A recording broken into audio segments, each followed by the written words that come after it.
Labdien, dārgie skatītāji! Šodien mēs tiekamies Špakovska parkā, un šis ir raidierakstu sērijas turpinājums, raidieraksti ar nosaukumu Dievturi un dievturība tūplānā. Un mūsu šīs dienas tēma būs par Ziemassvētkiem šajā skaistajā vasarīgajā dienā. Un šīs dienas raidījuma viesis ir Jānis Kušķis, pēc izglītības arheologs, pašreiz nodarbojas ar latvisko godu vīkšēšanu un ir tradīcija kopējs. Lūk, šajā saistībā es tev gribētu uzdot dažus jautājumus par Ziemassvētkiem un kā tos kopj latviskajā tradīcijā. Kas ir ziemas saulgrieži un bluķa vakars? Kāda ir šo svētku simboliskā jēga? Divreiz gadā Jāņos un Ziemassvētkos mēs sastopamies ar tādu dabas parādību vai stāvokli dabā, kad tumsa un gaisma veic savu mūžīgo cīņu. Jāņos tā ir garākā diena un īsākā nakts, un Ziemassvētkos ir otrādi. Un cilvēks kā dabas bērns, kuram ir sava loma un sava vieta tajā kopējā norisē, no viņa ir arī daudz kas atkarīgs tradicionālā kultūrā. Cilvēks nav pasīvs vērotājs, bet viņš ir aktīvs dalībnieks. Tāpēc arī Ziemassvētkos aktīva dalība no cilvēkiem, kas tādā veidā jūtās piederīgi ne tikai latviskai kultūra telpai, bet arī kopumā jūtas atbildīgi par norisēm dabā, tad viņi atbilstoši saviem priekšstatiem tad arī piedalās. Tā ir tā dziļākā varbūt jēga tam. Un kāpēc tas ir 21. decembris tieši? Un kā tas saistās ar baltu kultūru telpu vispār vai indoeiropisko kultūru telpu tādā plašākā kontekstā? Pirmkārt jau ņemot mūsu laika telpu, mūsu kultūra telpu, tas saistīts ar ģeogrāfiskiem apstākļiem, astronomiskām parādībām, kas ir vērojamas tieši šeit, šajā areālā. Tāpēc arī tas datums ir tieši tāds, tuvu tam, jo Ziemassvētkus tāpat kā Jāņus nesvin vienu dienu vai vienu nakti, bet tās parasti ir saskaņā tradīcija vismaz 3 dienas, kad tas svarīgākās norises un tie svētki svinami. Un tikai vietēji apstākļi un tādi, kādos mēs dzīvojam, arī nosaka to, kāpēc mēs to darām, kad mēs to darām un tāpēc tas tā izskatās. Un saki, kādi rituāli parasti ir veicami šajā laikā? Kā piemēram, vai tā ir bluķa sagatavošana vai kādas īpašas dziesmas, labēlības vēlējumi, mīlesti? Tas ir viss kopā, jo svētki nevar būt tikai atsevišķa kaut kāda darbība. Tas ir svētku izdzīvošana, prasa diezgan daudz darbību. Tā skaitā arī svētkos pieņemts cienasts, dziesma, un attiecīgi arī darbība. Tas viss ir kopā. Un tāpēc gan bluķa izvēlēšanās, gan viņa iesaistīšanā darbībā, gan pašu cilvēku iesaistīšanās vienmēr ir dziesmu pavadībā, dažādu tekstu pavadībā, kas pašiem vairāk ļauj izjust to visu darbību un iejusties labi tajā pasākumā. Tu pieminēji 3 dienas, tad ko dara katrā no šīm dienām? Novadu tradīcijas var būt atšķirīgas mazlietiņ, bet kopumā viņas ir līdzīgas. Piemēram, ja kādā no novadiem tiek uzskatīts, ka pirmajā Ziemassvētku svinēšanas dienā noteikti nevajadzētu doties tālu no mājām, tad dažviet tas netiek ievērots, jo jebkurā gadījumā Ziemassvētkus svin savējie, līdzdomātāji, domu biedri, un kopā būšana, un kopā darīšana, un kopā priecāšanās, un attiecīgi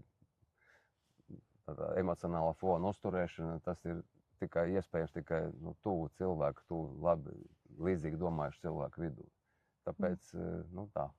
Tas tā kā senatnē būtu bijusi tā saime, vai tur arī aicināja kaimiņus klāt? Noteikti arī kaimiņi iesaisti, tuvie kaimiņi, ar kuriem arī ikdienā ir sadarbība, sadzīvošana, noteikti arī tie. Nu, un kāda tad būtu šī secība? Tātad pirmajā dienā tā ir tāda sanākšana kopā, būšana pa māju, tad attiecīgi, ko dara otrajā dienā un trešajā dienā? Parasti iesaistīti, tādās tālākās no mājām izdarībās iesaistīti jaunāki cilvēki, kuriem ir vēlme izmantot to laiku liederīgi, pirmkārt, lai labāk iepazītos ar saviem kaimiņiem un jautri un labi pavadītu laiku. Došana čigānos, budeļos, kā no kurā novadā to sauc, gatavošanās, masku gatavošana un tam līdzīgas lietas. Mājās, protams, saimnieces, kuras ir pieredzējušas, gatavo ēdienus visdažādākos, ko var baudīt Ziemassvētkos, jo Ziemassvētki arī dziesmā ir bagāti Ziemassvētki. Tātad te ir uzsvars likts uz to, ka, ja Jāņos mēs vairāk no dabas ņemam, tai saules veltes, tas ir pilnbriedis, ko mums sniedz mūsu apkārtne, mūsu vidi, kurā mēs dzīvojam. Tad šajā tumšajā laikā, kad ir kritisks stāvoklis, gaismas kļūst arvien vismazāk, un mums ir cerība uz to, ka tā gaisma atkal atgriezīsies, un mēs varam tajā visā piedalīties. Līdz ar to tam jābūt skaistam, spožam, garšīgam. Tā. Jā, par cienestiem mēs vēl parunāsim, bet es gribētu tev uzdot jautājumu, kas diezgan bieži pēdējā laikā izskan šie kari par terminoloģiju. Vai pareizi lietot ir saulgrieži vai saulstāvji? Tieši runājot par ziemas saulgriežiem. Es varu pateikt savu personīgo viedokli. Tas nebūs nekāds apgalvojums. Es domāju, ka mūsu priekšteči nemaz nezināja tādas vārdas, kā saulstāvji, saulgrieži. Viņi tādas droši vien nelietoja, vismaz tādu liecību nav. Un, ja mēs labi saprotam, ko mēs ar to domājam, tad droši vien, ka nekāda vaina nav. Bet ja mēs gribam tā vairāk turēties pie tā, ko mūs atstājuši mūsu priekšteči, tad droši vien labāk saukt tā, kā viņi saukuši. Tie ir svētki, tikai Ziemassvētki. Ziemassvētki, jā, un nevis godi vai vēl kā savādāk. Jā, un ir atšķirības, protams, dažādos novados ir savas pērles, savas vērtības, kuras noteikti vajadzētu kopt un neaizmirst. Nevajag tā kā noniecināt savu novadnieku atstāto mantojumu, jo citreiz saka bluķu vakars, citreiz citos nosaukumos sauc tā, un turklāt bluķis ir priekšmets, kuru varbūt negluži tai pašā naktī, vienā naktī sadedzināja, jo viņu jāvelk trīsreizīts, un trīsreizīts nozīmē, ka viņu varēja vilkt periodiski kaut kādā noteiktā laika posmā, tādā veidā pagarinot to svētku noskaņojumu un iespēju apciemot tuvākos tālākos domu biedrus. Jā, ja mēs tagad pieskārāmies bluķim, tad kāda tad ir šī bluķa, teiksim tā, mītiskā vai simboliskā jēga? Ko tas īsti nozīmēja un nozīmē arī šodien? Latviešu priekšstatā laiktelpa ir līdzīga kokam. Tātad tiešo analoģiju mēs atrodam tepat mums blakus. Tas ir koks, kurš ir simboliski un varbūt etimoloģiski saistīts ar to lielo neredzamo, bet visiem iedomāto laiktelpu koku izskatā. Un tad viņa tā daļa, rasnākā daļa kamans, ko kādreiz sauca, no kura arī cēlies vārds kamanas, kas šeit pēc ledus laikmeta beigām, kad ledus atkāpās un kad te ienāca pirmie cilvēki, tad transporta līdzeklis, ko viņi izmantoja, bija vienkocis, vienkoča laiva. Vienkocis arī zārks ir, kas kā mūža māja cilvēkam. Līdz ar to viņam ārkārtīgi svarīga un ietilpīga simboliska nozīme. Tāpēc kamans un tā daļa, rasnākā daļa, kas ir no saknes līdz stumbra vidum, ir tā kā simboliski nozīmīga. Tāpēc, ja iedomājamies, ka gads ir agodu nodzīvots, tas ir viena laiktelpas elpas vilciena beigas, tad mēs ar godu to simbolisko telpu izvadām. Mēs attiecīgi viņu rotājam, attiecīgi pret viņu izturamies. Un šur tur gan ir zināmi tādas parādības, kad it kā viņam pret viņu jāizturās kā savādāk, kad jāspārdā, jāspļauj un vēl tur. ko es nepieturos pie tādiem uzskatiem, ja es uzskatu, ka arī cilvēka augums, ja viņš ir nokalpojis savu mūžu, viņš ar godu jāizved, un to mēs arī tā darām. Mēs savādāk pret viņu neizturamies. Tāpat arī laika telpa, ja tās noteikts cikls ir beidzies, un mēs ar godu viņu pavadām. Daži cilvēki uzskata, ka sadedzinot, valkot šo te bluķi cauri, tā kā šobrīd šis pasākums tiek organizēts arī Rīgas pilsētas centrā, ka tas ir tā simboliski visu gada uzkrāto grūtumu tāda savākšana vienkopus un pēc tam tāda publiska, vai nu saimē vai lielākā kopienā sadedzināšana. Ko tu par šo teiksi? Tas stipri neatšķirās no tā, ko es teicu, tikai te akcents likts uz negatīvām lietām kaut kādām.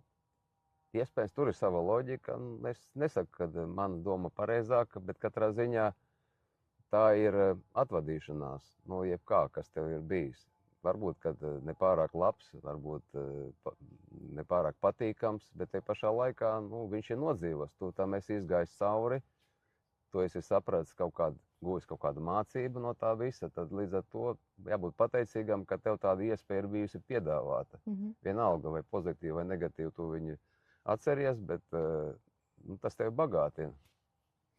Jā, tu minēji, es atkal atgriezīšos pie šīm 3 dienām, tad kad vispār sāk izvēlēties šo bluķi, kā to izvēlēties, kādu pareizo izmēru, kā rotāt, kādas ir šīs te vilcēju lomas, kas to izpilda? Personīgi es no savas pieredzes vadoties un no man tuvāko cilvēku pieredzi varu teikt, ka tur nav liela loma viņa izmēram, jo, kā jau es teicu, visi koki ir savstarpēji saistīti. Tāpēc jebkurš koks ir derīgs, jebkurš izmērs derīgs, kas ir pieejams un ko tu bez postījumiem dabai var iegādāties vai dabūt. Nav obligāti jāmedī speciāls koks, piemēram, meža māte, kur atmēra ziņā un izskata ziņā un cienīguma ziņā ir ievērojami, bet tāpēc mums nav jādara posts mežam. Mums jāizvēlās to, kas ir mūsu priekšstatā visvairāk saistīts tieši ar šā gada varbūt notikumiem, viņš varbūt mazāks, lielāks, egle, priede, vienalga. Katrā ziņā tas ir koks, kuram mēs piedēvējam tās īpašības, kuras mēs godinām, izvadām un attiecīgi, tā. Tas ir tā kā simboliski tā konkrētā laika cikla noslēgums un tā kā pa spirālīti virzīšanās tālāk nākamajā lokā. Jā, vai ir svarīgi, kas ir šie bluķa vilcēji, vai šo lomu var uzņemties jebkurš? Pēc iespējas jāpiedalās visiem, tāpēc, lai cik maziņš būtu bluķīts, parasti tiek iekārtas cilpas visiem, vai arī ļoti garas pavēdienas, kur var ieķerties un pielikt roku katrs. Jo tradīcijā ļoti svarīgi, lai katra devums, katra vismazākais veltījums vai piepūle būtu kopīgajā katlā mesta. Un tad tam ir nozīme. Jo svētki svināmi kopus, jo nevar būt, ka ir kaut kādi skatītāji, vērotāji un kaut kādi cilvēki, kuri kā aktieri kaut ko ņemās. Tā nav tradīcija, tie nav svētki. Tas ir teātra izrāde. Tā ir klātesme, būšana tajā procesā, iesaiste katram. Kā ir ar maršrutu? Vai tas ir kaut kā īpaši jāizvēlās vai? Mūsdienās jā.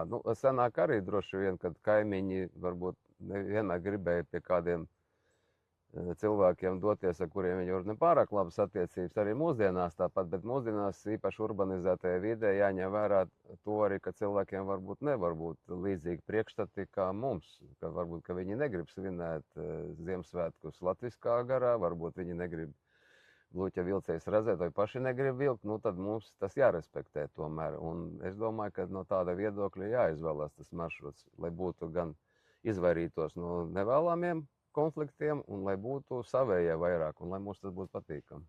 Tātad faktiski šobrīd jāizvēlās ņemot vērā tādus pragmatiskos ierobežojumus, tādu īpašu kaut kādu maršrutu, citu izvēļu nav.